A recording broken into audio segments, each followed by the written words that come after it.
एक एक स्ट्रेंथ है मुल्क की। आई मीन, आप अगर टॉप लीडरशिप को टारगेट करते हैं इन केस और कामयाब भी हो जाते हैं तो उस पर असर तो पड़ता है। बहरहाल कहीं ना कहीं एक एलिमेंट आता तो है कि एक सेटबैक तो बहुत बड़ा होता है ये, in case if it happens. देखिए, सेटबैक तो हर लीडर का जाना होता है। लीडर रोज रोज तो नहीं बनते, आसानी से तो नहीं बनते। हर मुल्क का एक लीडरशिप का एक पूल होता है और उस पूल में से जब किसी को ले लेते हैं, और खास तौर पर एक ऐसा आदमी जो टॉप पर बैठा होता है, जो मुल्क चला रहा होता है, वो जब एकदम से एक अननेचुरल तरीके में जाता है तो मुल्क के लोग को उसकी एक कीमत देनी पड़ती है। अब अगर कहीं से तहकीक में ये बात निकलती है कि इसके पीछे कोई साजिश थी, कोई मुल्क था, फिर तो ईरान को रिस्पॉन्ड करना पड़ेगा, फिर ईरान को कुछ ना कुछ करना पड़ेगा, क्योंकि हर मुल्क जिसके सरबराह के साथ कोई ऐसा वाकया होता है तो वो फिर उसको रिस्पॉन्ड करता है। तो हमें उम्मीद करनी चाहिए, दुआ करनी चाहिए कि ऐसी कोई बात ना हो, क्योंकि फिर उसके नतीजे में टेंशन बहुत ज्यादा बढ़ सकती है। लेकिन एक लीडर का लॉस यकीनन एक मुल्क के लिए बहुत बड़ा लॉस है। बेशक बेशक। हम अपने देखने वालों को एक बार फिर खान साहब आप साथ ही रहिए, बताते चलें हेलीकॉप्टर हादसा जिसके बारे में कल मुतज़ाद खबरें आ रही थी, इस वक्त ये डिटर्मिन हो रहा है मुख्तलिफ इंटरनेशनल मीडिया आउटलेट्स की तरफ से कि इब्राहिम रईसी साहब जो कि ईरानी सदर हैं इस हादसे के अंदर जाबक हो गए हैं। ईरान और अज़रबैजान के सरहदी इलाके में एक डैम के इफ्तिताह के मौके पर वहाँ मौजूद थे और उसके बाद वापसी पर उनके हेलीकॉप्टर को हादसा पेश आया, जिसके नतीजे में इस वक्त न सिर्फ ईरान के सदर बल्कि गवर्नर और वज़ीर ख़ारिजा भी इस हादसे के अंदर जाबक हो गए हैं। ताज़ा तरीन खबर है, ये हादसा तकरीबन तब्रेज़ जो इलाका है वहाँ से 100 किलोमीटर दूर पेश आया। पहाड़ियाँ हैं, बहुत शदीद धुंध थी, बहुत टफ वेदर कंडीशंस थी, जिस के बाद बड़ा मुश्किल हो रहा था मुख्तलिफ जो तहकीकाती एजेंसीज थी उनके लिए वहाँ पे पहुँचना और इस मामले की तहकीक करना। लेकिन इसके बावजूद इस वक्त तकरीबन 12 से 14 घंटों के बाद ये खबर डिटर्मिन हो रही है। जी हाँ, बिल्कुल, और हम इस पर बात भी कर रहे हैं। ब्रिगेडियर हारिस नवाज साहब हमारे साथ मौजूद हैं।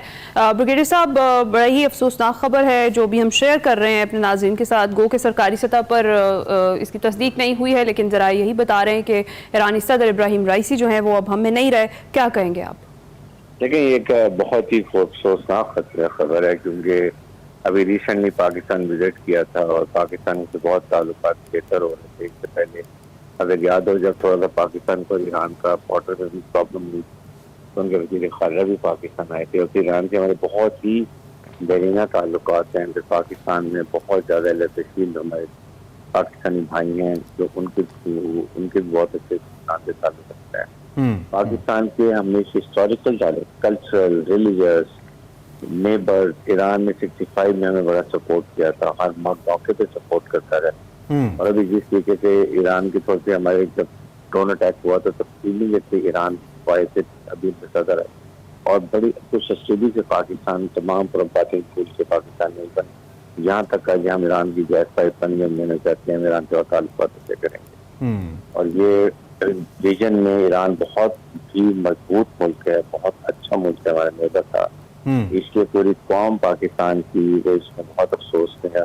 पाकिस्तान ठीक है भाई साहब, आप दिफाई मामलात को बहुत बेहतर तरीके से समझते हैं और ख़ास तौर पे ये जो वीवीआईपी मूवमेंट्स होती हैं एंड चॉपर्स की और हेलीकॉप्टर्स की जो मूवमेंट्स होती हैं, अगरचे कि ये एक वल्नरेबल एक एलिमेंट होता है इसके अंदर जब भी वीवीआईपीज़ मूव करते हैं ऐसे इलाकों के अंदर थ्रू चॉपर्स, कितना इस बात का खदशा मौजूद होता है कि error could be technical, because जब हेड ऑफ स्टेट कहीं पर जा रहा होता है और ख़ास तौर पर ऐसे वल्नरेबल इलाके में तो सारे जो प्रोटोकॉल्स हैं उनको अच्छे तरीके से आई बिलीव चेक किया जाता है। लेकिन आप ज़रा टेक्निकली हमें बताइए कि टेक्निकली क्या एलिमेंट आप फाइंड करते हैं इसमें ये बात है कि Iran is under sanction from 1979 जी, और ईरान को बहुत ज्यादा प्रॉब्लम थी कि इन हेलीकॉप्टर के एयरक्राफ्ट के पुरज़ात दिफाई नौइयत के जो ले सकें और वो उनको नहीं मिले थे, उनको इस पर कॉम्प्रोमाइज करना पड़ता था।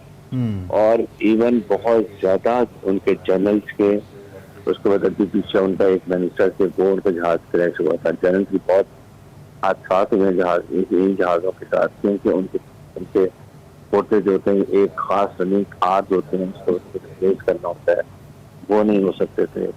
तो ये भी एक बड़ी वजह हो सकती है कि कहीं ना कहीं मेल फंक्शनिंग हुई है। इनके बहुत पुराने हेलीकॉप्टर हैं और वही चल रहे हैं, सेंक्शन चल रही है, अमेरिकन जो सेंक्शन लगाएंगे और This should be one of the main factors के इस वजह से उनके पिछले 3, 4, 5 साल में बहुत हादसे हेलीकॉप्टर से प्लेन क्रैश हुए हैं। लैक ऑफ ये रिप्लेसमेंट ऑफ पार्ट्स असल में ये भी एक वजह हो सकती है, शायद मौसम खराब, पहाड़ी इलाका, पुअर विजिबिलिटी, लेकिन और भी फैक्टर जिसकी वजह से इंसिडेंट हो सकता है। ठीक है, बिल्कुल तहकीकात के बाद ही ये सारी चीज़ें वाज़ेह होंगी। ब्रिगेडियर साहब, ईरान की फॉरेन और सिक्योरिटी पॉलिसी पर कुछ असरात होते देख रहे हैं आज, जो ये जो इतनी बड़ी खबर सामने आई है ईरानी सदर के जो हमें नहीं रहे हैं वो अब, और इस सारी सिचुएशन के एक तो खित्ते की सूरत हाल पर क्या असरात होंगे और खुसूसी तौर पर ईरान की फॉरेन सिक्योरिटी पॉलिसी पर? देखिए, ये उनके, अगर आपने देखा हो, जो उनके रूहानी पेशवा हैं, उन्होंने बड़ी क्लियर बात की थी कि ईरान को नॉर्मल सिक्योरिटी रहेगी, नॉर्मल हालात रहेंगे, कोई ऐसी परेशानी की बात नहीं। लेकिन बहुत दुआ उनकी पूरी कौम ने की थी, because he was very good president, और ये बहुत ही नंबर 1 सिक्योरिटी में आते थे, नंबर 2 आते थे उनकी सिक्योरिटी में जहाँ पर ईरान के अंदर। तो उस लिहाज से तो बहुत अफसोस की बात है, लेकिन अदरवाइज उनका एक प्रोसीजर है कि 50 इमीडिएटली नाइब प्रेसिडेंट जो है वो टेक ओवर करेंगे और 50 दिन के अंदर प्रेसिडेंट का नया इलेक्शन हो जाएगा। तो आई थिंक उसको तो वो नॉर्मलाइज रखेंगे। अपनी सिक्योरिटी मैटर में ये जो उन्होंने बहुत ज्यादा ले लिए होंगे, तो जाहिर है कि ईरान से आपको पता है कि इसराइल के साथ चाइना पर पीछे बहुत प्रॉब्लम हुई है। 300 के करीब क्रूज मिसाइल ईरान ने इसराइल से दाग दिए थे, तो वो उससे इतना नहीं फर्क पड़ेगा। लेकिन क्योंकि उनके जो मेन जो रूहानी पेशवा है वो उसी तरह हैं, वो मौजूद हैं, वो कंट्रोल करते हैं, तो ये process Iran will go through difficult time, but security high alert पर होगी, देयर इज नो डाउट, और वो तमाम प्रिकॉशंस लेंगे, मिसाइल तक उनके मिसाइल की।